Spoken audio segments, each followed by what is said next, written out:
انت بتدمر مستقبلك بقرارات انت مقتنع بيها جدا دلوقتي. النهاردة انت شايف انك فاهم نفسك، عارف انت عايز ايه، وعايش على الأساس ده. بتصرف، بتستثمر، وبتخطط سنين قدام كأنك هتفضل نفس الشخص. بس المشكلة إن الشخص ده مش هيفضل موجود.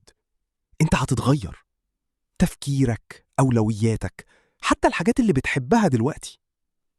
المشكلة مش إنك بتاخد قرارات غلط، المشكلة إنك بتاخد قرارات طويلة المدى بشخصية مؤقتة، بتربط مستقبلك بنسخة منك مش هتفضل موجودة.